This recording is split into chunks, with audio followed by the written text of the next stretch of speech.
Live and rolling. All right. Well, hello, everybody, and welcome back to the Bitcoin Cash podcast, following Bitcoin Cash on its rise to. Nope. Okay. On its rise to global reserve currency. It's okay. Following Bitcoin Cash on its rise to global reserve currency. This is episode number 150. Nailed it with the timing. Look at that. How's that for scheduling? I'm your host, Jeremy, and Jet is doing the producing. Today we have our guests, Fiendish, Ryan, and Steve. Oh, too much rock and roll already. Yeah. Fucking hell. We haven't even got cooking yet, lads. It's the metal episode.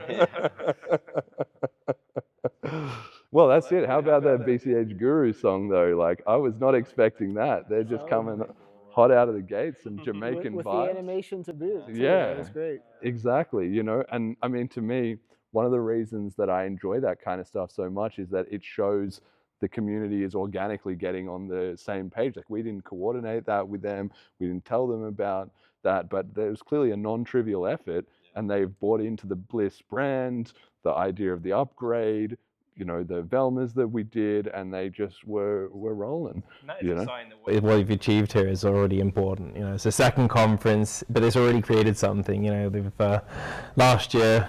1 year ago, yeah. 2024. Oh my God, how time has flown, yeah. But I think you've started something. You started a trend, and it's really catchy. Put me right in the vibe straight away. It's like, shit. Even Jonathan got bought in, he said his comment was, well, I listened to it, wasn't really my thing. Then I listened to it a few more times, and suddenly I was rolling. Suddenly I was loving it. So if you can get him on board, you've got to win. You've got to win. Ryan, how does it feel 1 year later? Really excited. We do a lot of work on this, but we meet on a call every Friday for an hour, leading up to it. And I feel like this year we just really try to get very narrow on our focus. Like, I remember just different ideas. You can have a bunch of ideas, but I do recommend everyone go and watch. The two videos that we did for this year. One was what is the VM limits, so everyone can be educated on what the upgrade is.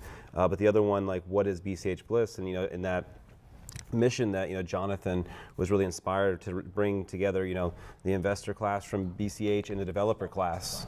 So when you add investors and developers, we can make magic. We can continue to create products and innovation, because General Protocols is really created from his experience going down to BCH BLISS. So that was really the mission, the vision behind why we need this conference, why we need developers, all in a room together, and to create businesses and create people using it. Now, I'm super excited. We're 2 years into CashTokens, seeing that market grow. Really excited to hear from the Cauldron team.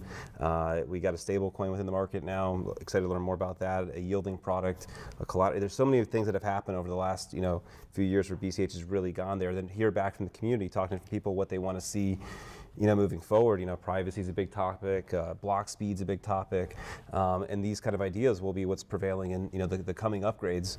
And this is your opportunity to come and be a part of it and have your voice and put a chip forward, and let's continue to build peer-to-peer cash. So. Yeah, Steve, what do you make of it 1 year in, 1 year later? Oh, it's fantastic. I'm just happy to be here once again. Ljubljana is a beautiful city, beautiful country. Just the flight over was gorgeous, and enjoyed flying from Zurich to here today. It's just really, really pretty picturesque. But happy to be here. Last year I was, I guess, fairly new to the BCH ecosystem, and maybe was looked at as an outsider a little bit. But You've done a lot of work. I've put in a little bit of proof of work, but getting involved with cash stamps is really cool. Hat tip to Jim Hamill and his brother, who've done the heavy lifting of actually making that a project a functional tool.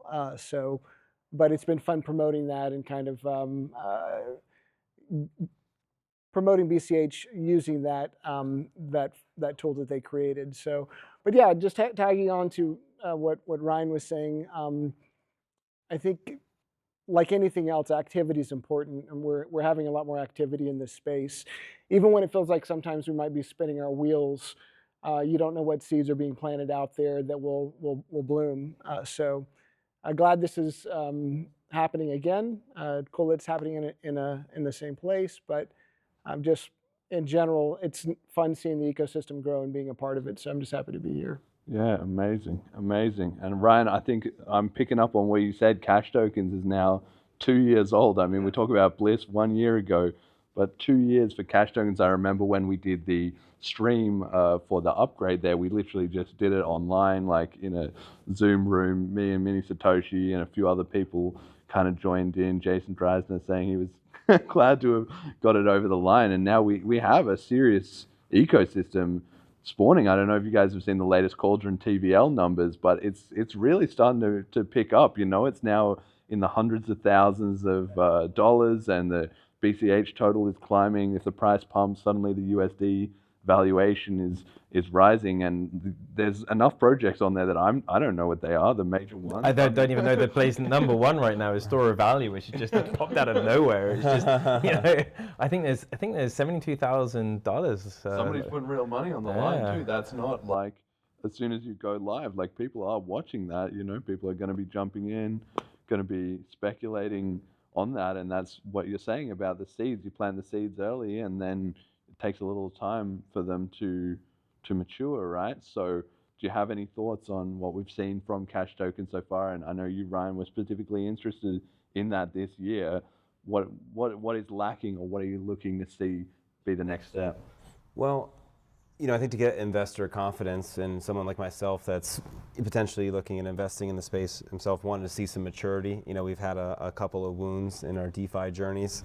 I do think that we do have another video planned and educational, just talking about scaling DeFi, whether it's EVM versus UTXO, and why UTXO might be the best way to script it.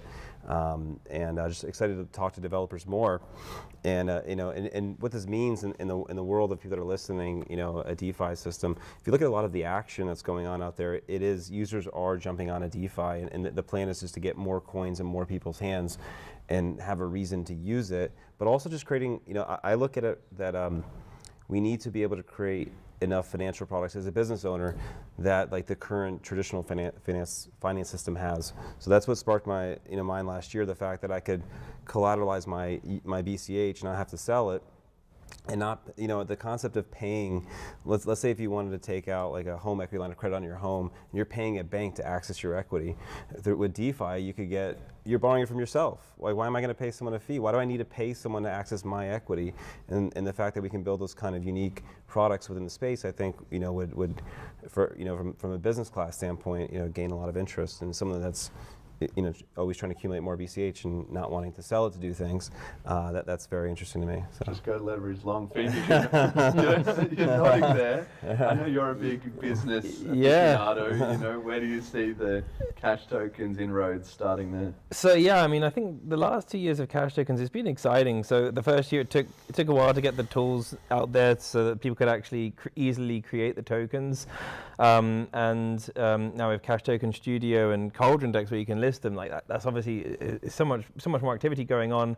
What really excited me is Moria, and I'm really looking forward to the version 1 of that when it re-releases, because I think stable coins that are backed by BCH, I mean, this is really nice. Stable coins are the stepping stone, but having a centralized point, of course, that's a no-go. So, you know, in the worst case scenario, what you end up with, you know, you have inflation, but instead of that money then going to the banks and governments, it's going to the person with the loans, or people with actually holding the BCH. So that's really interesting. But yeah, I would like to chime in with what Ryan said. So we've seen 2 years of development in CashTokens, and I think the name CashTokens was a dangerous name for the protocol because the tokens is so prevalent, but CashTokens enables so much more, such as all the financial tools that we need. You know, if we really want to be decentralized, sound money for the world, that needs to be there, and it needs to be seamless. It needs to be super easy. It can't be just equal to the banks. It's got to be so much better than that for users to come and jump into that. What I'd like to see, what I don't think we've seen used as much as I'd like to have seen, is things like JDEX. When I remember hearing about this and the idea of selling tickets, you know, you sell tickets to a concerts. You know, Ticketmaster is massive. It produces huge amounts of revenue. and yet we've got the technology that's already there to be able to completely take over Ticketmaster.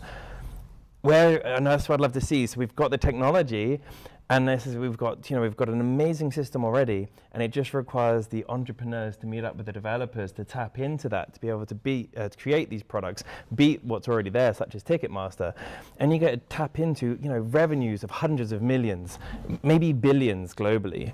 And these are possibilities that are enabled with cash tokens. So I'm excited to see where that goes, and I see that forums like this are the perfect melting pot to bring people's ideas and things like that, to be able to take the technology that's there further, but rather than looking at it as the underlying technology and the tools, which of course could be improved to make it easier, but is actually the products and the services built on what we've already got to leverage that and generate very lucrative businesses. So I'm excited to see what happens over the next 2 years. If it carries on in this pace, it's going to be fun.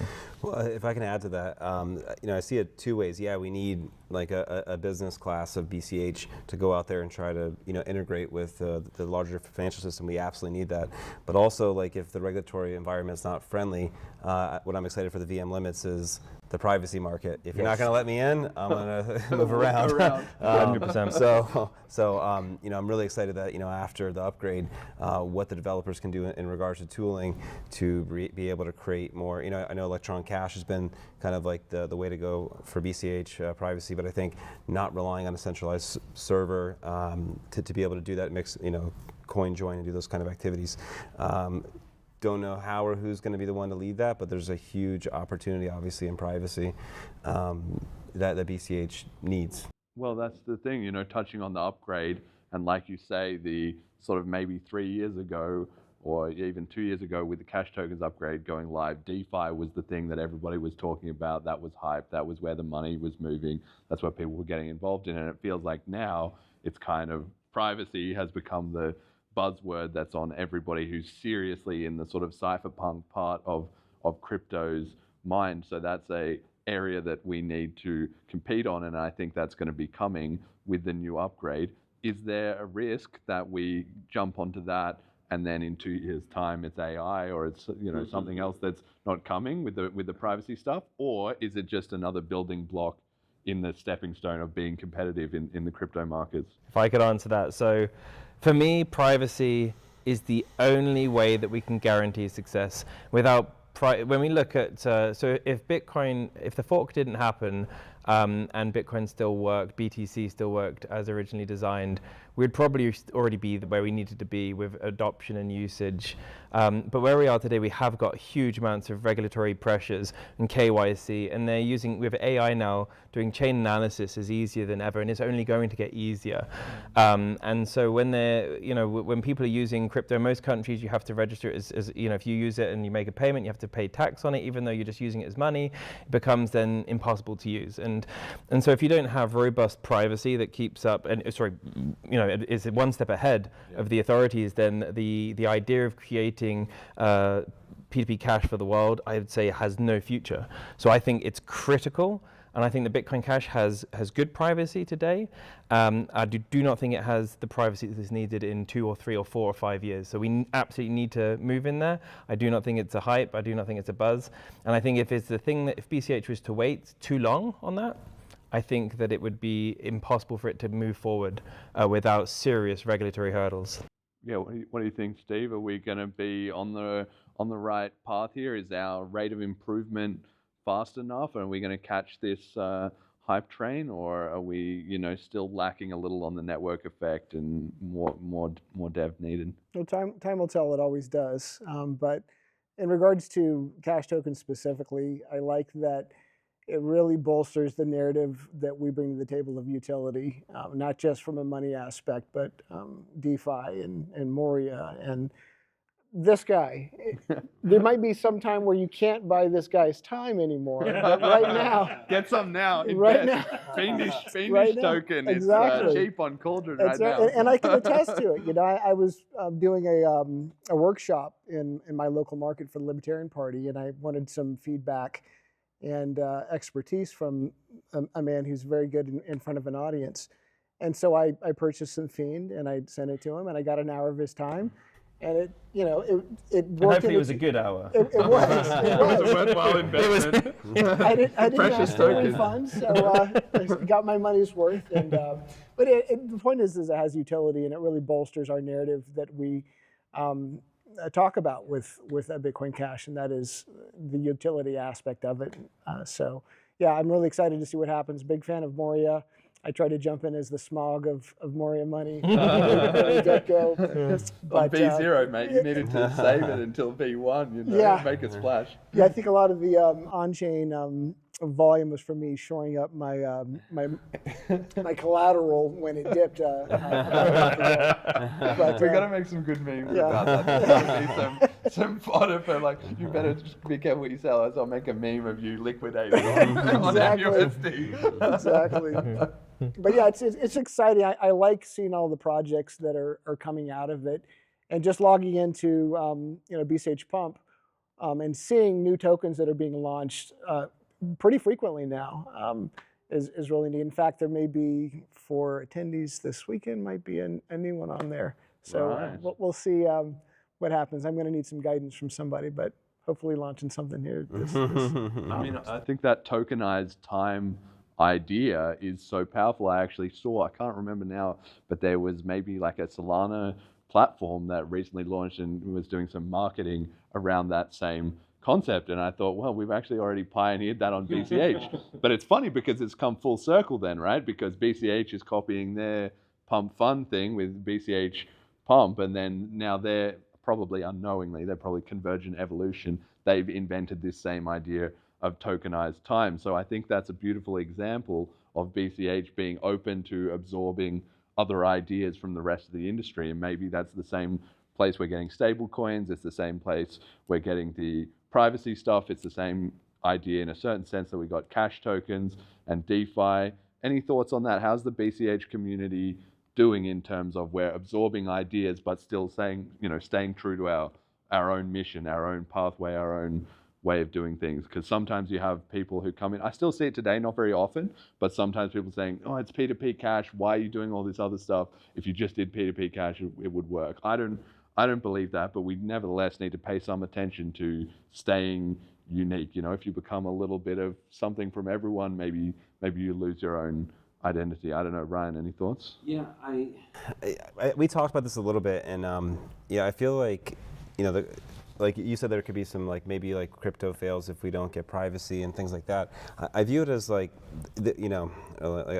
the Ron Paul quote? When the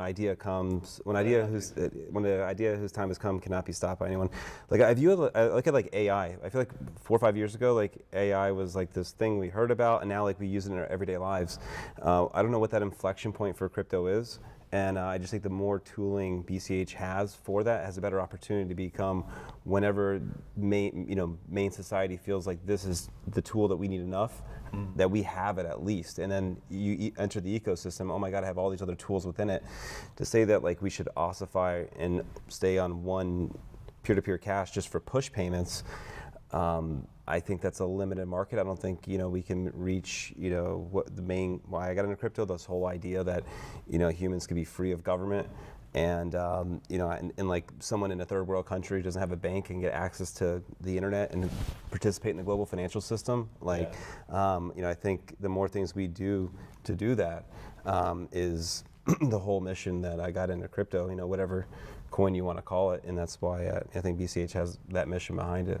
Yeah, any thoughts, Fiendish? Yeah, I think it's a great point. I think the reason why Bitcoin Cash, I think is its greatest strength and its biggest weakness was that it was so headstrong on one particular thing, which is why it survived after this brutal fork and why the community stayed and existed. And I think there's some people who are a bit more OGs that are also vocal on this point, that they're concerned about its losing its vision. But decentralized money is much more than, as you just say, it's just push payments. Push money to to push payments. It's and there's so much when you're using banking systems, there's direct debits, standing orders, and subscriptions and all this. There's so much more to it, and so to just stop anyway it just doesn't make any sense. So success won't come through there. But just echoing what Ryan said is coming back to something I said earlier is that the chance if Bitcoin worked, BTC worked as intended, would already be there. But that ship has sailed and the fork happened. And so the rapid price increase that we're seeing just through restrictive supply, that's not going to happen. You know, almost all of the BCH and almost all the BTC is already out in the market. So how do you bootstrap that economy of, say, decentralized money? Like, I don't think anyone here knows. That's the truth. So the network itself needs to be a foundation for innovation, and that's what's happening. So, and the more possibilities that people can do, the more, you know, the developers can just create crazy stuff, whatever it is, the better, because then it gives the money a purpose. It gives it a reason to be used and be spent and be accepted. And only then, when you have this bustling ecosystem, will the normie person who doesn't give a damn about crypto be like, okay, so I can actually accept this and I can use it in all these places and things that actually interest me. And that's when you get global adoption. So I think it's really important that we continue the path we're on. But I really think it's important that everyone in BCH remind ourselves, like, what's the reason we're here? It's for decentralized, permissionless money for the world. That's the goal. And how we get there is via all the tech that we're putting into BCH. And I think to add to that, you know, as BCH continues to grow, we've been talking about this a lot, Jeremy, it may be harder to improve it. Consensus may be so difficult to get. Sure. While we're smaller right now, let's make it as good as we can. And then we may be stuck in a position where this is what it is, and hopefully it's still good for, you know, humans for a while longer. And, you know, maybe it gets hijacked, maybe it just no one can make a decision at that point. But right now, while we can ship innovation, let's do it. Yeah, so Steve, talk to me about that then. People have like this concept that we need to be bringing in new blood, new talent. Like you said last year, maybe you felt you were a bit more new on the scene. How is BCH doing in terms of attracting new talent? Maybe what can we do better? And is there a risk in a certain sense that we attract too much talent, we build up our inertia and things start to slow down, at least at the protocol layer? Yeah, I think Ulf and I were just talking about this earlier. At what point does the ball that's rolling downhill get so big that it becomes cumbersome and not as efficient, and you deal with the pain points and stresses of an ecosystem that's growing? I think that's really hard to define. You just have to kind of go through it and see what shakes out in the end. But, you know, ultimately tying into the bigger conversation here is the downside of open source systems is they're not easily controlled. Now, the controllers like that aspect. They want to be able to control things, but in an open sourced, a free market type of system, the market ultimately decides. So it really doesn't matter what we think up here, because the market is going to make that decision at the end of the day. And I think if you're not providing a solution or a tool, somebody else is going to. And, you know, I'm not saying that more is better necessarily, but I think we have a healthy balance of the chip process that's kind of steering things subtly, but you also have people that are contributing to this space on an ongoing basis and coming up with ideas that are going to be largely out of our control since it's an open source protocol. So again, the market's going to decide ultimately what happens, and it's exciting seeing it unfold. As far as bringing people into the ecosystem, I think when you have tools, solutions, products, utilities, apps that meet needs, it's going to attract, the people will come. Not to use the field of dreams cliche. Yeah, but I mean, it's true. You know, the market does provide when it's allowed to function. You know, we live in many societies now that we don't really have free markets. They're corporatism. It's big government in bed with big business, and you don't actually have a functioning free market in many ways. But you know, some more than others, obviously. So yeah, I just think it's exciting, and it's fun being a part of, if nothing else.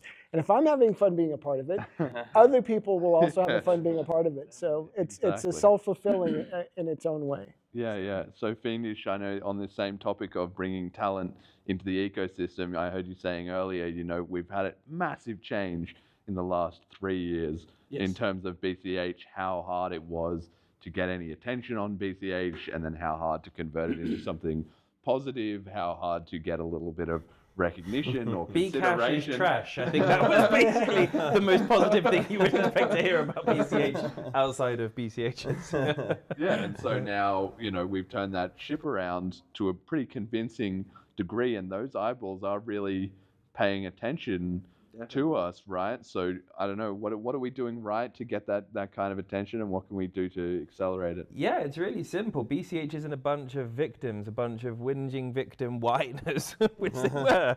And I get it. There was the split, and it was really hard. I wasn't around then, so it was really a dark time for the people that were involved. They lost their wonderful coin and the network effect that came with this. But today, BCH is filled with optimism. People are, rather than looking at what's wrong and what's the problem, they're looking at the solutions, and seeing things as challenges to overcome. And so, what you said about having fun, exactly. BCHs are having fun. The energy now is what I experienced in 2012, 13, 14, when I was first introduced to Bitcoin. Yeah. Yes. Yeah, But we actually have solutions to Exactly. to promote. And I think, and the seriousness, that seriousness is still there. Like, we all are here. The reason we travel, all around the world to come to these conferences is because we really believe in the vision. So that nothing's changed there. Everyone's still as solid as before. Like, this is critical. But the mentality is, let's have fun. Let's make this work, and and let's work forward. And when something happens, it's negative. It's like, okay, let's move forward. Yeah. Bit like the payments. Find a solution. Yeah. Find a solution. Like, let's work on a solution. If we can't find a solution, okay, let's just do the best we can. And so I think that's what's. So there is a cultural shift in BCH. And I think this is testament to the people that are in it, and the kind of people that are having the impact. And I think everyone here is very, very positive, very forward-thinking people, and this helps massively. And I really think that culture, when people come, well, they're more likely to come, first of all, because of that culture, because it's attractive, as we're seeing. We're having BTC as entering into the conversation now, coming into the Telegram groups. And they're more likely to stick around because, of course, you want to have an important mission, but at the end of the day, we want to have fun too. Yeah. And I think that's BCH, is exactly that. We are on the most important mission of humanity right now, and we're having a wicked time doing it. Yeah. Yeah. Ryan, any thoughts on that? Maybe a bit of a longer arc for you in seeing the transition from one to the other. I know you always say the trials and tribulations along the way, battle-tested warrior. I don't know. Yeah, it's been a glutton for punishment, I think, over the years. But no, it's been. Again, for what's going to get you excited about it, and I think a couple things will continue to work in our favor. If we can create more usefulness and just people using it as money, and then I think we're BTC that they've had the fortune of their number go up, and I think as the last 3 years, I think our numbers got we've performed quite well. And I think that's going to just be a testament of what our efforts do, how the products work, how the transactions work, and it's really, going through a couple forks, or that where I think we're, painful, but that, again, I still can't wake up and find a better coin, That's it. All right, so the ball is in our hands, right? And what you guys are talking about is, okay, we've got to keep up with the market in terms of privacy, in terms of stable coins. We're doing a decent enough job at that. We're getting the sandbox right, so we're attracting the talent. People are wanting to come and play with us. So the real question is, what's next? How do we, instead of just, I feel that a lot in a lot of aspects of BCH. For instance, in the wallet ecosystem, I feel like 3 years ago, we were way behind the game, right? But now we're right back up there, okay? Maybe we're not blowing the competition out of the water yet, but we're competitive for sure. The developer tooling, we're ahead of the game. Protocol, we're, overall probably among the best, but on specific edge cases, just need to round out that suite of things in terms of conferences, in terms of meetups, in terms of traction, hype, marketing. Still got a little ways to go. So what can we do to get ahead of the game rather than just being, concurrent with it? Any thoughts, anyone? I just think it's more people. I think it's doing what you like to do and what you're good at. I have so much fun onboarding people with cash stamps, and to the point where my wife rolls her eyes every time I come out. But it's fun and it works. It works if you've got the opportunity there. Take advantage of it. But that's what I like to do. Find out what you like to do in this ecosystem. If you're passionate in this ecosystem, contribute where you can, and that culmination of everybody doing that's going to have a compounding effect over time. So you got to find out what you're good at and do it. Yeah. Fiendish, any thoughts? Yeah, I share that sentiment. Do what you enjoy doing. Do what's fun. Do what's passionate, because you're going to do more of it, and you're going to inspire everyone around you to do it. What I think with Bitcoin Cash, like today, the thing that will draw in huge numbers of people within the cryptocurrency area already is quite clearly hash rate. Like there's a lot of BTCers that now are really signaling that, hey, Bitcoin Cash, you're really showing actually you're not just a shit coin, you're something real. But I still won't choose you because the hash rate's too low. So the price has to go up to improve the hash rate. Well, how do you improve the price? And I really think the way that I see this isn't going to be through merchant adoption. I don't see it's going to be, for cash terms. I think these are all important. The way that I see it is it's going to be through utility, through an app, a system, a service that people use. They won't even realize it's Bitcoin Cash, but that service will offer genuine, real value to those users, like like the Ticketmaster idea or whatever it will be, like something that's using decentralized the network. And the underlying token or the underlying coin, and where exactly that comes from, it's going to come from one of the people at this conference. I really believe that, and it's going to come through lots of failures. To be honest, it's like I'll be saying in my point tomorrow is that Jason Dyson, Jason Dyson. No, the Dyson Hoover. He had. Is it Jason? I think it's, he's got 5,000, he created over 5,000 prototypes. They were all failures to be able to create the world's first bagless Hoover. And it's like, but if you actually look at all the different, where the amazement comes, like someone has an idea, but they just try out, they fail, they stick at it. And this is the important thing, they stick at it, but they iterate and they learn and they iterate. And what's the correct path at the end? Like you can't predict that, it's organic, but you just have to stay at it and keep failing, keep learning from those mistakes and trying. So yeah, I really see the future explosion is going to be through apps and services and all the, one of the projects that is being developed here. That's going to be the thing that does it. Yeah, I thought you brought up earlier too, it is important, and I'm from the United States, and hopefully there's been whispers of, changing, not making all your transactions a taxable event. I think that's going to be huge, like you've been talking about. I would feel inspired to go, I within my ecosystem of businesses, like they're decent sized businesses, but they're, maybe the biggest one's like $100 million that, will do it. But if you want to get, the big guys to start really using it or get the right polished people to go sell them on why they should, you can't make their life harder, and I think what we've learned, and the reason that I think there's some positive movement over there, unfortunately, seems to be lobbying. I think Ripple and Cardano have got out their checkbooks and wrote large checks. So I'm not sure if that's the way for BCH, and that's why I think if either we're going to go ask for permission or use privacy tools to just go around it, and then kind of create more ground up markets. One of those two paths is the way, maybe both. Exactly, but this is the important thing. It's decentralized. Maybe both, because one group of people or one enterprise can be focused on one aspect, and somewhere on the other side of the world, completely independent, someone can be focusing on the other, and that's what's great about it. And that's what is, you're thinking, going back to the free market and the free market ideas. That's what someone is basically going to throw a dart. Everyone's going to have like, no, that's the wrong way, and someone's going to be like, screw that, and just do their own thing. And it's good. That's going to be the thing that sticks. Yeah. So we're trying to find that like geo arbitrage in there to cook up something in the cauldron, pun intended. And I think what positive happened to BCH in the last week, I think, and I don't know if it's big in Europe, but Venmo added a BCH in there, which I think kind of maybe helped with the price movement in the last week. But little things like that help. Just make sure it's available to people, it's visible to people.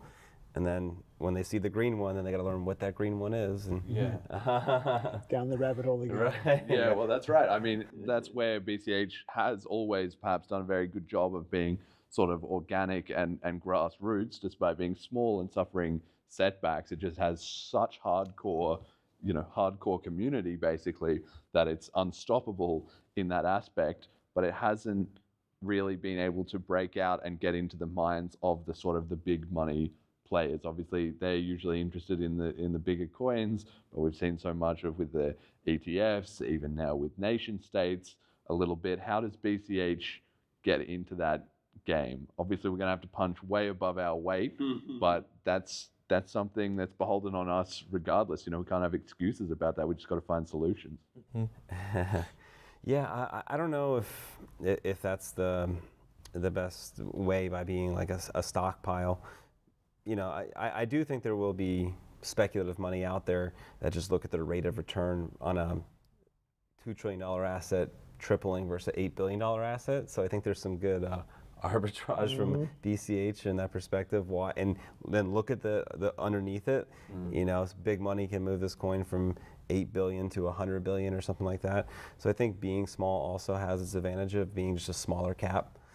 Even though we're not too small either, we're right there. We're still in the solid top 20. $8 billion is from a corporate perspective, that's a massive company. It's massive. So we're a bunch of cypherpunks in here, moving an $8 billion asset. And if you look at, it's interesting. I saw someone push back, when they show that chart of where BTC is ranked in, global assets. I think it's like number 5 largest asset in the world. Yeah. But I think that, someone pointed out that's not a good chart to put it on there. You should put it up there against money. Yeah. Like, right, how much is Euros, all the USD. dollars and euros worth? Because then we're talking. It's not competing against money, right? Not anymore. They just shrunk the sandbox. They exclude that. Oh, we're king of the world, guys.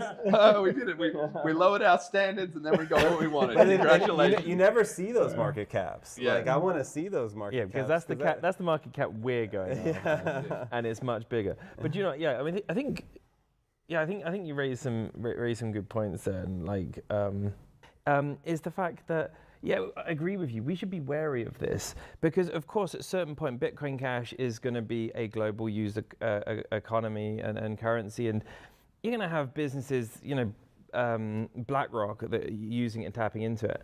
And that will be fine because it's such a mass.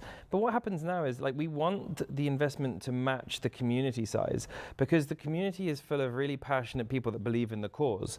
And if you were to have someone like Michael Saylor or, BlackRock moving into Bitcoin Cash right now, they would own complete dominance. I guess your podcast is the largest viewing and has the most presence of any BCH content creator, but you would just be overruled entirely by that weight.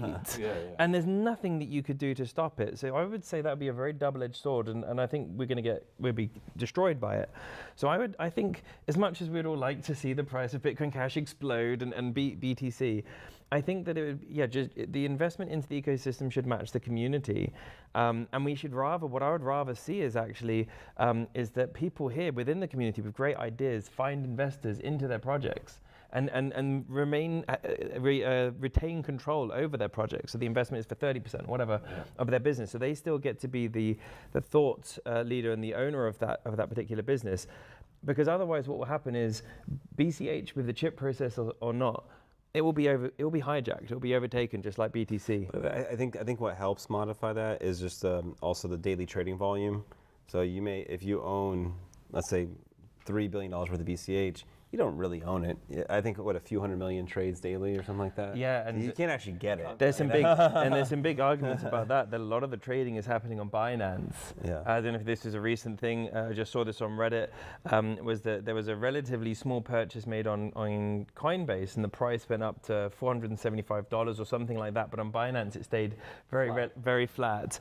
And so I've experienced this myself, and I think it's the same with BTC. That the real volume is much less on all cryptocurrencies, and including on BCH. What is the true volume? I don't think anyone can tell you. That's to bump up the bank runs, right? Well, that's it. Got to bump up the bank Well, literally just coming to that, is we're going to be it'll be our 6th bank run on the 15th. So shout out everyone, prep your exchange deposits, and we'll have to everyone do it together. Well, that was the thing. Maybe we can coordinate it live on stream. I always feel like there's people in different time zones. It's best. We love Binance, by the way. We want to buy our Bitcoin Cash always from Binance, and then when we buy it, because we believe in non-custodial, we want to download every Bitcoin Cash into our non-custodial wallet. So for everyone listening, buy your Bitcoin Cash on Binance and withdraw. way. But we've seen serious traction there. Like I was expecting this to be an idea that I would slowly have to grow, and maybe in a year or in 18 months it was starting to take hold. But the community jumped on it right away. People have really enjoyed it. By the first 2 times, we saw the price spike in response the day after, interestingly. Yes. Once the money moves around, it doesn't spike on the day, it's the day after.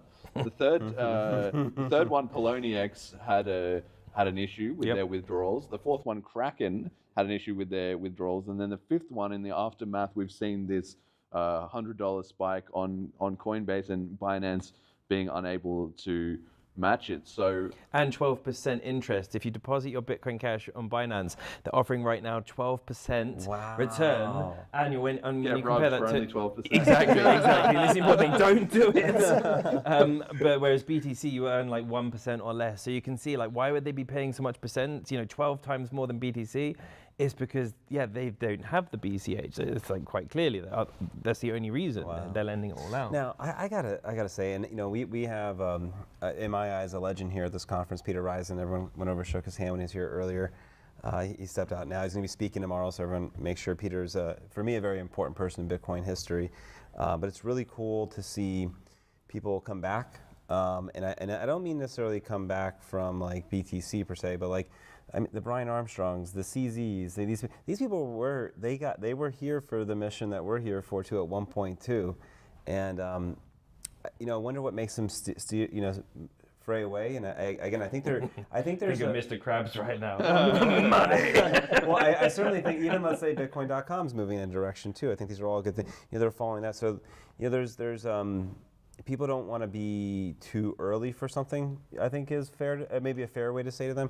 Or I view people lack of being courageous in vision too. And not to be hard on that, I get people need to run businesses and produce profits, and BCH needs to be profitable for businesses, and I think that's our job. So I think as we're continuing to build, and I think the last 3 years have been the best 3 years of BCH. Yeah. I think those people have no problem coming back. They'll have no problem not getting dumping involved. our BCH anymore. So I think we're heading in the right direction for that. But they were the underdogs. That was the whole point. They maybe believed in the mission, but they believed in the mission while they were the underdogs, and now they've moved up in the world. They've got more clout. They've got more money. They've got more on the line. Maybe they're kind of happy with where they're at. It's not so appealing anymore to be peer-to-peer cash Bitcoiners rolling the dice, at BCH BLISS anymore, right? So I feel like we can't really rely on attracting back those people. I think that is a factor, and that's one of the reasons that I like BCH, is because once we get rolling, it will suddenly achieve this huge inflow that almost no other coin would have that claim to, or would have that mind share for someone to ring the bell in the back of their head. I do think we already kind of started rolling. Last 3 years we started rolling. No, we are. Yeah, we are. But whenever it spikes into the top 10, let's say, suddenly like all eyes. Now it's the plugged in people. The people who are paying attention have started to realize there's no laughing about BCH anymore. But it hasn't kind of hit the mainstream. The ripple effect has not swamped over them. I think bank runs are a big part of this, man. Yeah. I didn't know there was that much arbitrage between the two exchanges. That's fascinating. That is fascinating. Yeah, and the more you look, there's always a little bit of slippage. Yeah, but no. That was way outside the realm of. And seriously, if anyone's listening to contacts to Binance, why aren't they just showing their deposits of Bitcoin? Yeah, they publish their reserves of for everything except BCH. Everything other than BCH, and coins. So but something like Binance, it must have between 1 to 2 million of BCH deposited on there, or in paper BCH, if not in real BCH, because you think it is the largest crypto exchange. Yeah. And so if they are short on BCH, just think about like how much BCH has been not moved in the past 5 years. I think it's like 4 or 5 million or something like BCH. Well, the stats are actually crazy, because it's something like there's 19 million BCH.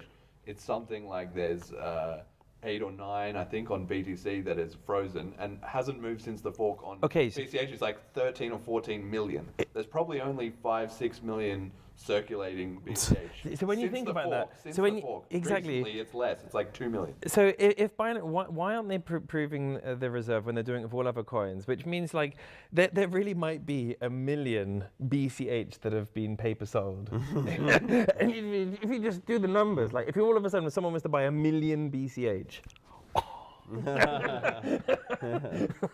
One can dream. We need to get in these GameStop people. Squeezing the We're coming full circle though. the right? mother of all squeezes.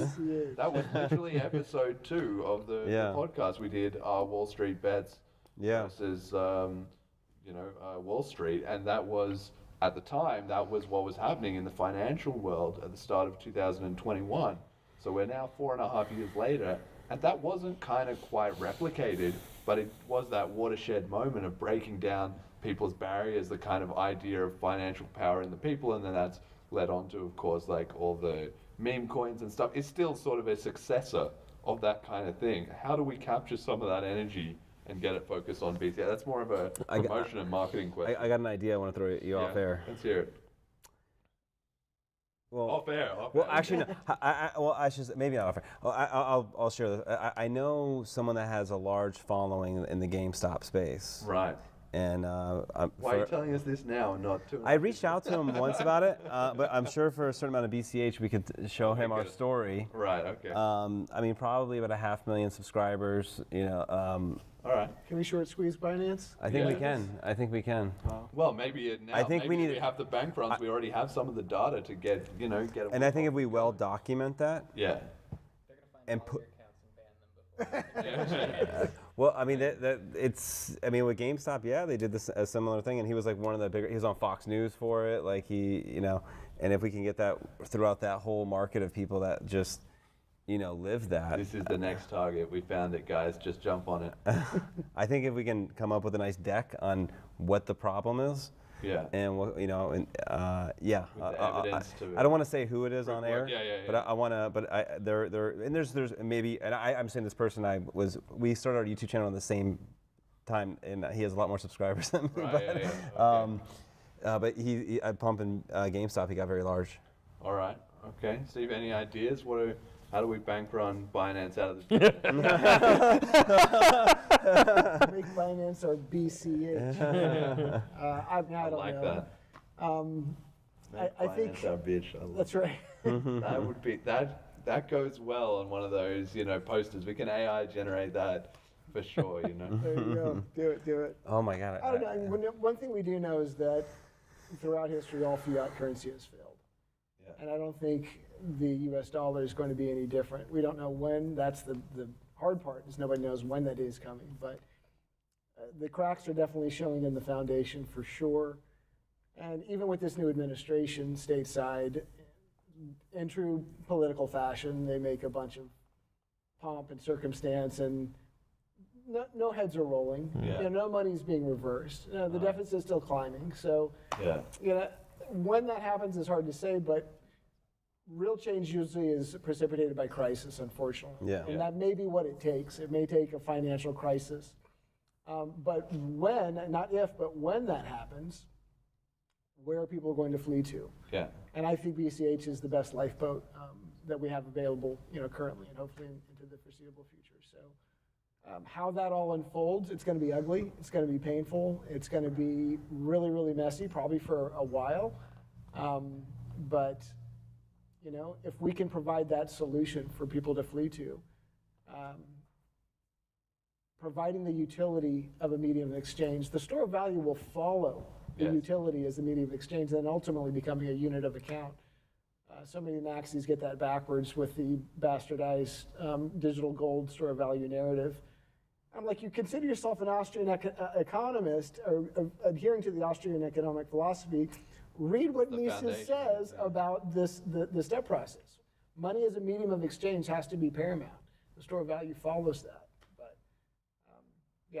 it'll be interesting to see how it happens. I don't know if I'll even be around or live enough to long enough to see it. Hopefully I am. Hopefully. You've been staying fit, Maybe steaks for dinner, right? Maybe a crisis or some massive bank runs. We'll see. Right. I guess the question is how I'd say now it would be ugly, even for our ecosystem, if you had a massive run to it. Of course, yeah. I don't think anything could accommodate, but we human beings are creative. Yeah. We always manage to figure this shit out and provide solutions for people. Because with those massive changes comes huge opportunity. Yeah. And we are sitting on a gold mine of opportunity with what we have and what we're building, continuing to build. So that makes me positive, and gives me a hope, I guess, for the future. So how do we front run the next crisis? Obviously, it's up to us to try and, forearmed is forewarned kind of thing, or forewarned is forearmed kind of an idea. Obviously, 12 months ago, the answer would have been, well, let's get Appler in there. Let's make sure our scaling is looking good. We've got that in at the protocol level. Maybe we can do a little bit more testing there, but that doesn't seem to be like, the critical tipping point. Like that part of it is under control. So I think the easy quote unquote part is sorted in that respect. What else can we do to be ready for absolutely massive influx of people? Well, I changed the question for me is thinking just what would we do next?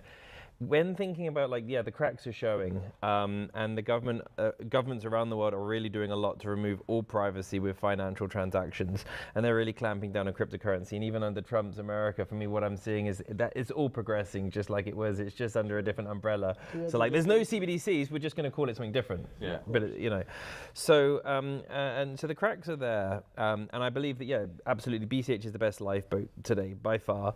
But the governments around the world are not going to go down gently. They're going to give up a massive fight. And so as soon as people try and move to that lifeboat, so BCH, they're going to do everything to stop them, and they'll cut off all the points. They've already done that quite a lot now with the choke points, KYC and everything. So but the next point then will be then to really say, well, if you've used crypto, it's illegal. And so chain analysis will become a big part of preventing crypto use and preventing us to use this lifeboat.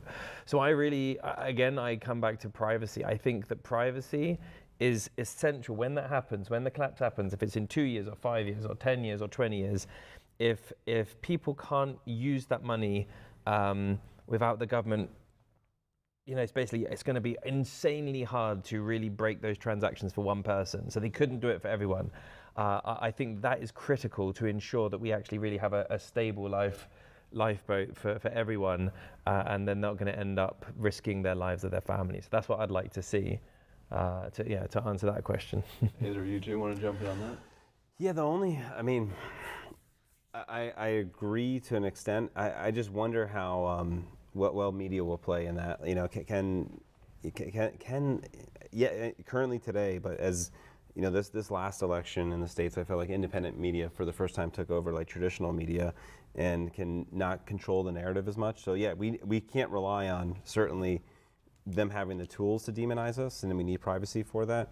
But I think making sure, and I'm sure there's some crypto projects in that, BCH doesn't necessarily need to be the one, but being able to keep media voices. And it became challenging, during the COVID hike, even with independent media.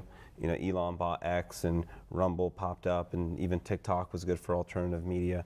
But hopefully that, that's not the case, that we need, that the government can come up with a good enough story to make using crypto illegal. That would be. I wonder if the people would put up with that, and there wouldn't be enough media voices to stand up and say, "Hey, this is wrong. Well, Let's get these people." We had the pandemic not too long ago, and that's also tying into what you're saying. Maybe it was partly the pushback to that. Like that was this hugely traumatic global event, and it created that pushback. Has that sown enough seeds of sort of trust is at an all-time low. Yeah. Trust is at an all-time low, but we're already there today. So, if I was to go back 20 years ago, you didn't have access to someone's bank account. The government didn't have access to that. In Germany and the UK, they would have to have a court order to be able to get access. We've got access to that all now. In Australia, and also in Italy, I was just reading, if you take out 3,000 euros and don't because it was Spain, take out 3,000 euros and don't inform the tax office within 24 hours, you face up to 150,000 euro fine. Like it's already happening, and people are accepting this. So this idea, and I really think like after we've got to stop being naive, because yes, people are waking up to a certain level, or some people are waking up to a certain level because of the breakdown of mainstream media. But the thing is that even in social media now, we've still got now paid pundits that are independent, but they're still spinning their narrative. Like at the end of the day, people have already lost almost all of their privacy with finances. The digital euro, van der Leyen says it's going to be coming out next year. The digital euro will be coming out soon. It's probably a lot sooner than the digital dollar. And they're already doing everything they can to get rid of cash. Like, and this is happening. You cannot withdraw like 1,000 euros of cash in Germany anymore.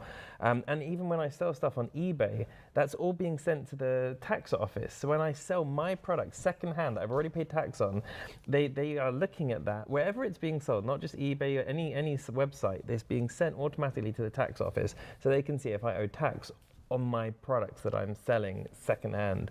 So I think we're already so far down this rabbit hole, but most people don't even realize it. So the idea of like a CBDC comes out, like next year maybe in Europe, and then what will happen is it's going to come out and it's going to be like this, because we've got a large black hole in the finances in many countries in Europe, and a large amount of that is because of immigrants that are coming, asylum seekers that are coming in and taking a lot more than they can pay into the pot. And the way that will come in, it's so obvious, and everyone will champion it, is, hey, we're going to bring out digital euro. We can give this money to asylum seekers, and they can only spend it on healthy food. They can't spend it on gambling. They can't spend it on cigarettes. They can't buy an alcohol. They can't send it back to their family. We can control their money. Everyone in Europe, and everyone in Germany, and everyone in all these countries are going to go, yay, left, right, yes, finally, we're controlling the tax money. And they'll be celebrating it. Right. Without realizing they've just gone into the mouth. They just bit the cheese, and now and then of course for that to work we have to get rid of cash. Yay, fantastic. And we've been priming ourselves worldwide for this for decades now. I mean, I rarely have cash in my wallet. I like to have a little bit for emergencies, but in the States, we are by and large a cashless society. You're swiping a debit or tapping a debit or credit card with every transaction. Even I own a restaurant, like 2% of sales is cash these days, and that used to be a cash business. You know. So we're already pretty far down there. So I really think the next step, I could really imagine in 2 or 3 years the government completely bans cash. And absolutely no one is going to fight about it. No one, just us. But I mean, we're not even fighting that in terms of we're not going to be able to protest any of that. We're just trying to offer an alternative. Exactly. Which I think is a more productive way to do it, because you do see some of those people online. They've started following my account. You know, I sort of broke into a little bit in that sphere of things. And they're saying, oh, resist, fight back, preserve cash, use cash, or whatever. But that's just a losing strategy. And I think to get to Steve's point, and saying, let's say media is not enough, and not enough people will move, that it'll probably take a crisis. People will acquiesce enough as their life is okay. They can put enough food on their kids' table. They can be just poor enough. Just poor enough that I like the analogy. A lot of people say, the masses are sheep, but I argue they are very comfortable wolves. Yes, that's good. As the saying goes, there's 9 meals to anarchy. You go without 9 meals and the dynamic changes very, very quickly. Wow. Yeah, 72 hours. That's fascinating. Yeah. Well, that's right. I mean, recently in Spain and let's Portugal, get this crisis going. But to be honest, you say that, but I think it would be better, because what I think is also, I know the boiling the frog analogy is not based on fact, but it is a great analogy nevertheless, because it's true. If we were to go back 50 years, not even 50 years, 20, 25 years. Banning cash was a conspiracy. If we were to go back 25 years and we were to show society where we're at today with how we have no privacy anymore with our finances, they would say this is tyranny. They would, and I know this for a fact in Germany, like this is even just 5 years ago, like it's changed so much. This is tyranny, this is terrible. They would have revolted. If we just did this one jump from then to now, people would have been on the streets and there would have been revolution. But they just keep on chipping away. And I do think, I like that analogy, comfortable wolves. I think that's correct, but the problem is the wolves, they'll continuously get used to their situation up until you're in full-blown totalitarianism. Yeah, but nothing's I haven't experienced anything negative. So you have got no freedom. What's that? So Well, the wolf, yeah. you're taking away the teeth. So I out, wonder right? if it's general human nature or are overlords like just as smart? Like, like it's got to like be some kind of like way that I just don't view them as that smart, but somehow we play to their hand. I attribute it to the diffusion of responsibility, not only from a national perspective, but society and the human race in general. We've outsourced everything, including our personal responsibility. Yeah. We kicked you guys out of our country over 2% tax on tea. I know. Think about that. And That's how my point. far we've fallen since. Yeah, but that's my point. Imagine if you were to go back that far and show basically, okay, you fought the British over a few percent in tax on your tea, so that you could live in a country where you, how many months of your year are you paying in tax? Like, it's insane. Yeah, it's mad. America's not. Everyone still thinks America's low tax. Like, no, it's really very high not. tax. It's very high. Okay, it's not as high as most European countries, but most European countries are insane. Yeah. It's There's a lot of indirect Yeah. tax. And how much people expect it. I was in Croatia yesterday on a little boat tour, and I met this guy from France, and I was just explaining I'm an American, and he had his thoughts on Trump, and I'm not saying like I'm a big Trump guy, but he does not like Trump at all. That's his perspective from his French perspective, and I was like, what upsets you the most that he's doing? And it's that the United States does not want to pay for Germany's military anymore. I'm like, I was like, I gotta understand. We run a $2 trillion. We run a $2 trillion deficit. Like, we can't afford to pay for their military. And also, why would a French person care about that? He just thinks he thinks like the United States is like this, like this beacon of freedom, and they're taking care of things, and he's like. And he should have done it. If he wants to do it, he should do it in a slow way. I'm like, there's no good way. Like the people are going broke. Like the average American who's struggling to get by does not like the fact that we're subsidizing a foreign country. So anyways, it just falling back to like the, what people find is acceptable or get upset if they're not getting these needs taken care of. Everybody has a pain point. Yeah. Well, it's that Maslow's hierarchy of needs, right? Where in a world now where the actual standard of living relative to history is obviously the highest it's ever been. The poorest people can still, in general, get easy access to food, and in fact, maybe more calories than they really should be having. It's not good for them, but they can get it, and it's cheap, and even if they're not making money, so even if the relative standard of wealth is not rising with technology, it's still above sort of the baseline human needs of, survival and shelter and clean water, right? That stuff is still going to be universal. So will it take a crisis big enough to put a substantial amount of the population who are already maybe just above that threshold, but them and a few more below that threshold before you get that kind of kicking into gear? Like, is that what it's going to take? Yeah, it's really hard to say with something as fundamental as money changing for, let's say, BCH to be that lifeboat, right? Like, is that what we're doing here? Are we creating humanity's lifeboat, or are we creating something that humanity will adopt quicker? I guess that's the question. You're seeing a change. I know, at least in the States, you're seeing a lot of people becoming more self-reliant, growing their own food, simply having chickens for a protein and egg source.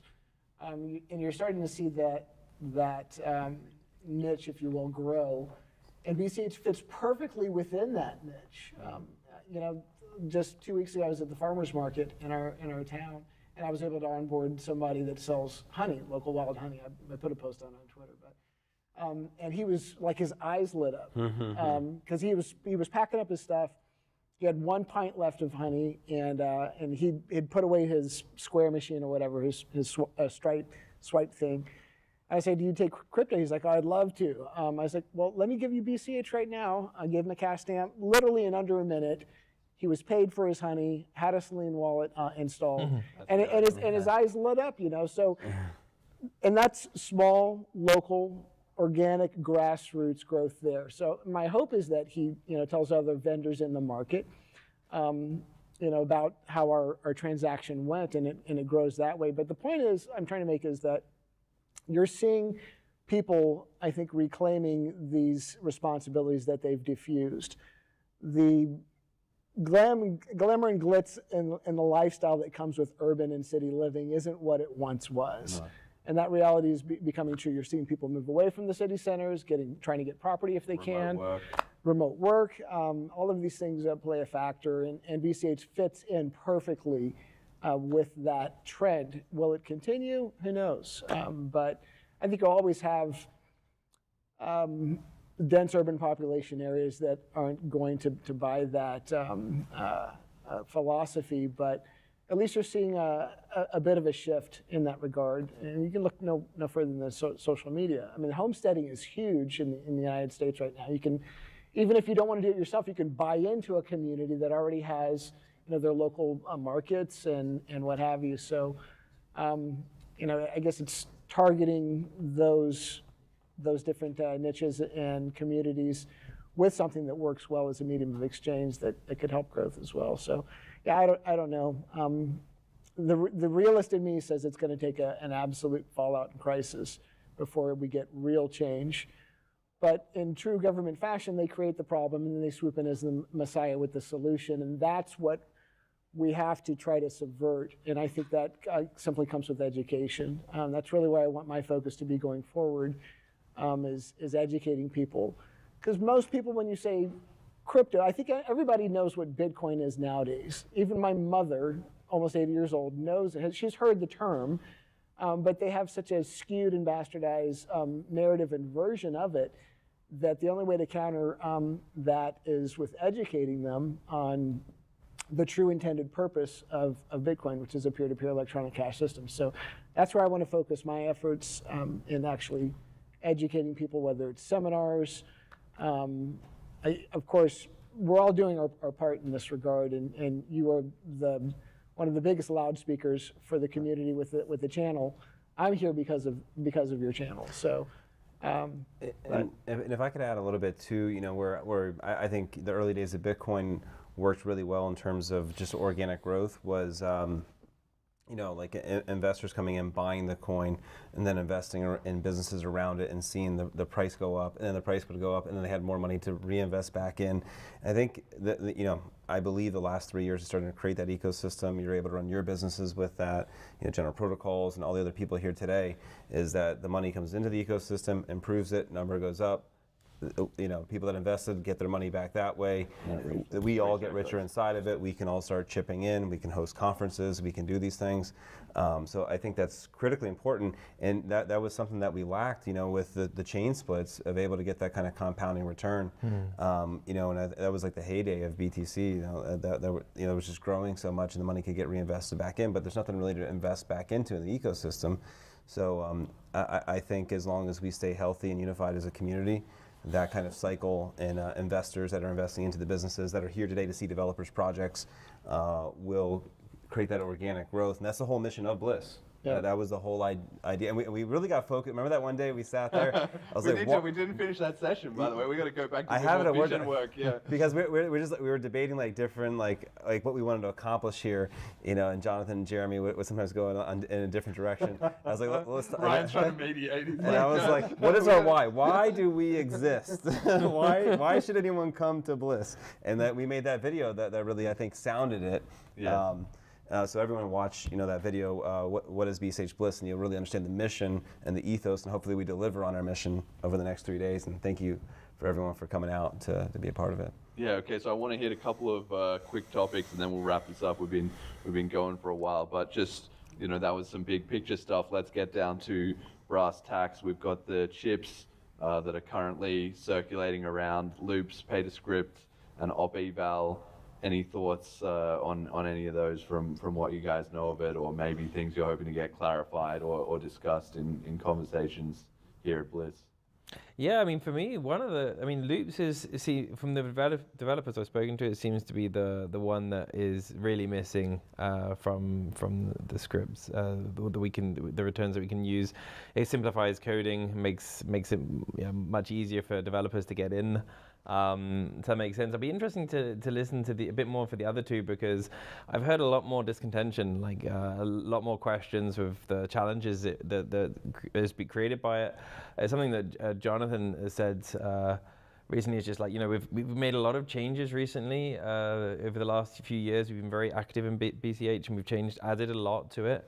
And of course, it was scrutinized very well, but we've added a lot. And so when there's this sort of contention from developers I have a lot of respect for about the unknown impacts that this can have, and really what's the value today for this, that puts a lot of question marks to me, because I do think we want to see we want to create the best chain possible as soon as possible, for the reason being that once there's that critical mass there, it's going to be very difficult to make those changes in the chain, like you're seeing with BTC.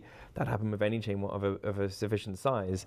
But at the same time, if we get anything wrong, then if we lose trust, then we lose the game. So we have to money has to be the focus, and that money, whatever we do, whatever we add to BCH, the money aspect of it has to be trustworthy and can never fail. So yeah, looking forward to listening to it and what people have to think about it. Ryan, any takes before we? Yeah, I mean, I really, they're all developer focused. I'd have to hear more and see more. And are they all running, We've got there's BCHN has an implementation of all of them. The chips don't have. I'll just say that I like. It's even fascinating this year that we were like, we might not even have an upgrade. So it's really cool to see the ecosystem existing and even debating. We're getting ahead of next year, and there's again, some we're not going to talk about now. Maybe we'll talk about it the next few days. But I think the block speed is a that was going to be my next question. Yeah, so we'll wait for that. But I just like the ideas coming together. We're so much ahead of last year already at this point. The fact that we have 3 chip proposals. When we sat down 8 months ago, we're like, we'll throw an event, even though it may not be an upgrade. Yeah. And next year we're walking into what sounds like a handful of opportunities, and I think they should all go under good scrutiny. And I think the chip process itself is healthy, and I don't know enough to say I'm ready to endorse anyone at this point. Steve, a take on any of these? I'm going to echo Ryan's sentiments here. We all stand on the shoulders of giants in one way or another, and the technical side of thing is just simply above my pay grade. I listened to episodes with Jason, and Fiendish had one with Noel. I listened to the one with Noel twice, trying to. And still we're like, Maybe a third time. Right. what's going on? Exactly. Trying to, by osmosis, if nothing else, obtain some of the information. And I am picking up. Yeah, I'm trying to. I'm learning a little bit, but I'm almost 50. I'm not going to start coding now in my life, But I do want to know enough about it to make as an educated decision on these things as possible. But just to echo Ryan's point again about the chip process, it's not perfect, and any open source type of platform is going to have push and pull and the struggle there. But the fact that we are not completely hamstrung like the bit process and BTC Core, I think is a testament in and of itself. So as long as we can keep moving forward, and resistance is good, it's good. That's how you hash things out and figure out what the best path forward is. Yeah. But I think if we can keep that fluidly working chip process going forward, then we've got a long way to go with that. All right, last one before we close out. Ryan, you already hit on it, the 1 minute block time. So that's not got an exact proposal yet, right? But this is more in the works, maybe 27, 28. Bitcoin Cash Orders put the idea out there. It's done actually a pretty good job if you look into all the research and analysis. This is serious business. This is not just like, oh, guys, wouldn't it be cool? But it's surprised me actually how quickly it's gone from, no, we can never do that, to, there's maybe something to dig into here. And that really makes me think of the flexibility of the mental model of the community, and also the fact that we recognize that we just have to deliver better solutions. That's the situation wherein there can't be any sort of sentimentalism about these magic numbers that were picked out of the air, and the block time perhaps is in a different category, more akin to the block size than to the 21 million coins. Changing the 21 million coins, there's a whole bunch of economic reasons not to, but the block time was just picked at a certain point of time, and technology has changed. Things have moved on. So what are you feeling about even just that concept, or then the idea? Would we be straying down a path of than endless bickering over the next thing. I don't know. Do you think the community will be open to it? Yeah, and I shared I was like, I've heard this idea before, and I shared some videos from Oh, that's Sovereign. amazing. Yeah. Shout out to Sovereign None. Sovereign has None. videos 3 years ago where he was just in the fucking future. And he's just talking about like all the stuff that Bitcoin Cash orders later reinvented. Right. And then, oh my, that guy. I remember commenting, and he made He's a few. an oracle. Yeah. And we talked about it a little bit more at length, and because I feel like Bitcoin Cash just works, and I don't have any issues with zero conf, and so when I said I don't really understand why we should maybe make a big deal out of it, and I thought the pushback was pretty healthy. It was, well, right, it's at least one more check off that someone that doesn't know that that zero conf for casual transactions more acceptable than a credit card. Like a credit card, you could recall, you could do all kinds of things. It's better, but it's one less thing for someone to say there being any kind of issue with it, and less of an educational. Now I got to learn what zero conf is. Now I got to learn what this is. And if there's not any other big technical pushback towards it, which I'd love to hear from the developers of any other proposed risk with it. I would be in favor if it was a healthy move, because it's one less thing that someone could say, why BCH is maybe why some coin's better, or something. Litecoin or. Got to echo the same. I'm not going to speak above my pay grade, and it would be very obvious if I tried. So. But you don't feel any 10 minutes was prescribed to us. Satoshi had it right. The white paper says. I found it interesting that Jason brought up that it was actually 15 minutes in the original. And then he tracked it up. He followed that back, and he produced the receipts as well. Yeah. So again, I don't. If it makes for a healthier, more robust ecosystem without huge, serious trade-offs, I give it a thumbs up. So. Fiendish, any thoughts?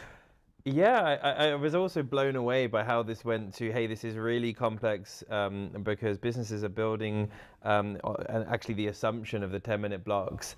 And so it could really break a lot in the ecosystem that we've went from that, to actually, no, this is technically quite possible to implement. I think what's important is make sure that if implementation is there, is that it isn't going to break anything, for anyone, because if there are people making assumptions out there, even if it's just, a small business, that trust is so important not to break. So we need to be very careful there. I think the main reason, as I understand, why that thought was not about actually security. It was more about the block variance. I can't remember the stats, but it's basically, so the average time is 10 minutes. But of course, the average wait is 17 minutes. The average wait is so because you will have lots being 2 minutes or 3 minutes. Okay, well then how do you get an average of 10? Because you have some that are half an hour or 40 minutes. And so actually by having the block done every minute, it will reduce that block variance, if you have 10 blocks, so that it will happen within a much more regularly predictable time, which absolutely will make life easy when using things like exchanges or anything, when you have, or if you, 7 confirmation. Exactly, and of course now they'll time, times 10 the number of confirmations needed, but they might or they might not. But you need to get that first one to get on the board, and then you just okay, exactly. Now it's just rolling down. But at least then, rather than waiting, it might be for several hours, or it might be for an hour. It would be a much more predictable time that you have to wait. So I think that's really good. And from, of course, the more blocks, I think, from what I understand, if you had 10 blocks, then even at the same hash, the security would be slightly higher anyway. Yes, it's harder to reorg. It's harder to reorg. And I do think, what I think is what are the real gains, using zero conf? You're not going to wait a minute. Yeah. To pay for your groceries. Still not, yeah, so it doesn't help that aspect. So zero conf has to work, which leads me on to a little bit, because for me a topic that's sort of linked to that in the zero conf thing is the idea of, is it ZK? What is where you're using proof? CC's the zero conf escrows. Exactly. This is something that this topic has more question marks for me, because I think, as like yourself, zero conf for me is fantastic. I trust that more than Visa or MasterCard. Reversing a transaction on credit card is so easy, whereas zero conf is much harder. So I see like anything that diminishes zero conf is a danger, and we should scrutinize that very carefully. Not saying that it's wrong, because I definitely wouldn't say that, but zero conf does work, and I think we should encourage more rather that when it comes to security, that when under a certain amount relative to the price of Bitcoin Cash, that actually zero conf is perfectly safe, which I think is a wallet issue, which I think is a UI issue, and some sort of visual feedback based on the amount maybe. Yes. So that's well, my in thoughts. Salim, we always just accept the payment, and I think we have an open ticket to add a flag or a warning if it's over some certain amount. We haven't even implemented it yet, and we've never had a single person have a problem with it yet. So it just does work. We're really talking about the edge cases. Yeah. Exactly, Yeah. it's more of a theoretical problem there, rather than one Right, that we yeah. really see in the Zero wild. conf's always been. And a everybody theoretical. kind of talks about that, but then you say, like, when have you ever had a problem with this? And even people who are theorizing online, well, I can submit that, and it's like, just do it then and show us like one case. Do it and nobody ever fucking start does. robbing money, Yeah. because you can, if it's that easy, then you can become quite rich. Just hands up, quit your Twitter warfare and make a few million from stealing all our cash and then get back to us, guys. Kind of calling them out. All right, so we'll wrap it up here then. Just a final message or sign off. Anything you have to say while you guys have got the mic and you're on the live stream. Steve, I want to start with you so you can't piggyback off Ryan again. That's right. you got to be careful with using that card. Final thoughts on Bliss, what you're hoping to get out of it, and how you found it so far. I don't know. Sure. Bliss is great. Glad to see. I think ticket sales are up a little bit this year. Yeah, we slightly outperformed last year. That's I good. think attendance will be up even higher. Yeah, growth is good. So and if you get a chance, check out Ljubljana. It's a beautiful place. I guess in closing, I'll say this same thing I've said since I found Bitcoin, is that you don't hate fiat enough. At the end of the day, the separation of money and state is the crisis of our time, not only from a zeitgeist perspective, but from a literal perspective. You have to work more just to maintain your current lifestyle as they debase and inflate the currency. So Bitcoin Cash fixes that. So that's all I'll say in closing. Right. Awesome. Great message. Just for everyone that's here, that's going to be here, everyone that watches, just like so much gratitude. There's a lot of work that goes into it, and it means nothing if people don't show up and contribute. And the amount of enthusiasm and like gratitude meant giving back. It means the world, and for the same reason Steve mentioned, that it's why I'm so passionate about it. And this is where the real work gets done. And I thank you guys, everyone, in the BCH community, or even our friends and other if you believe in peer-to-peer electronic cash or sound money, you're cool in my book. But I think BCH is a great place to be, and looking forward to spending time with everyone and getting to meet you and see how your last year's been if you're back, and if you're first timer, excited to meet you. So thank you guys. Fiendish, final thoughts? Yeah, so I can just chime in what you said already, Steve. It's pretty freaking important, right? Separating money from the state. Right? That's really why we're all here. Decentralized money for the world, for everyone, not just anyone.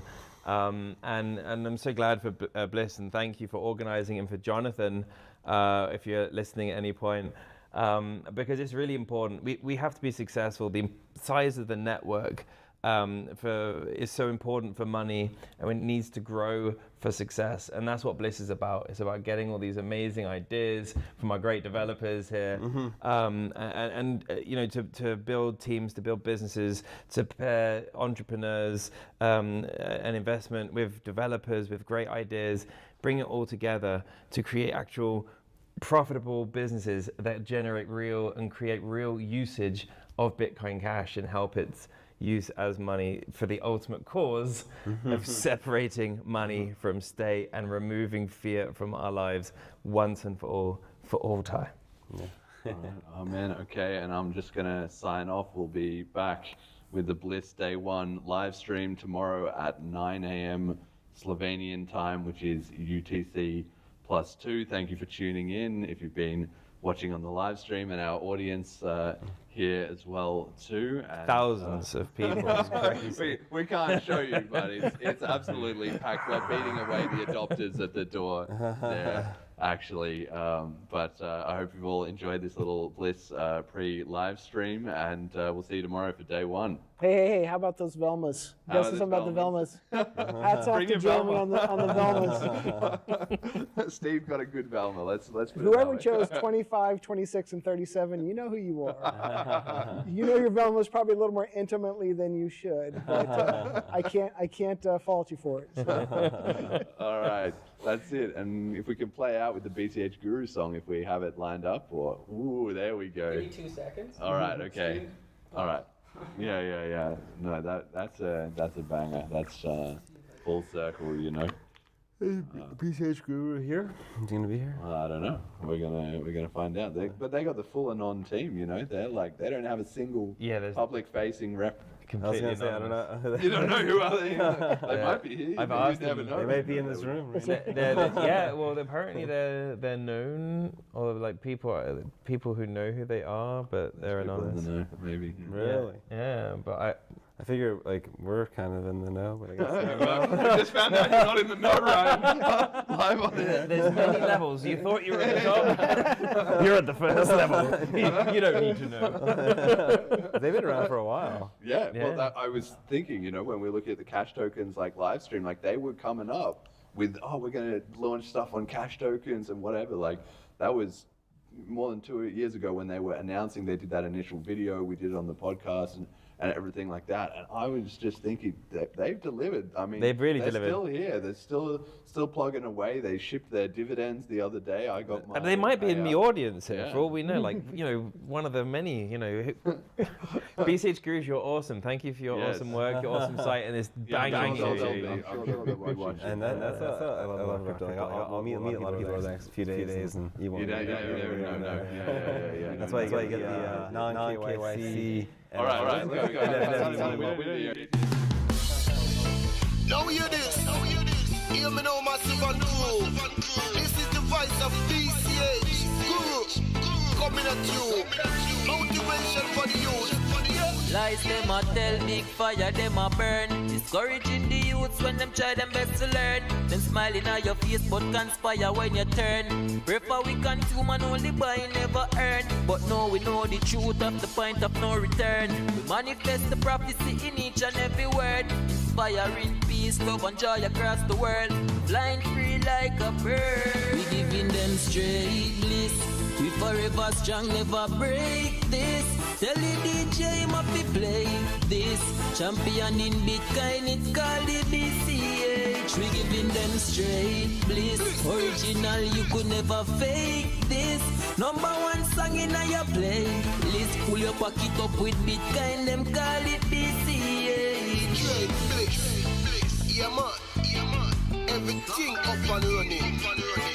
Going forward. Not looking back.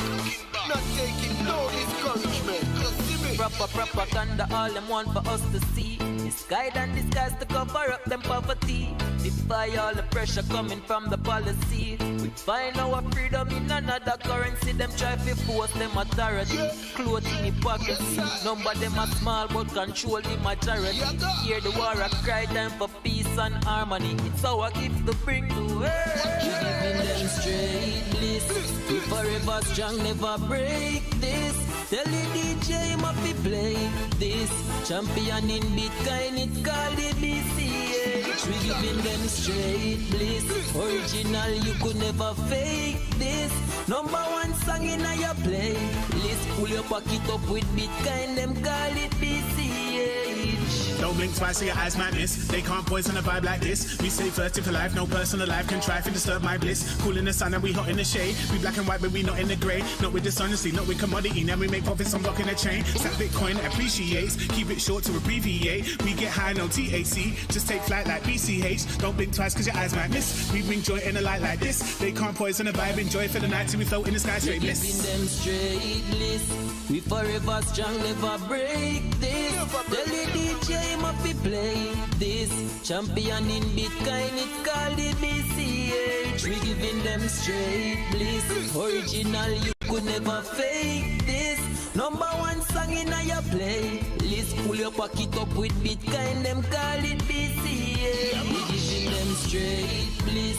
We forever strong, never break this. Tell the DJ must be play this. Champion in Bitcoin, it's called the BCH. We giving them straight bliss. Original, you could never fake this. Number one song in your playlist. Pull your pocket up with Bitcoin, them call it BCH. We giving them straight bliss. And so we deal with it. Straight.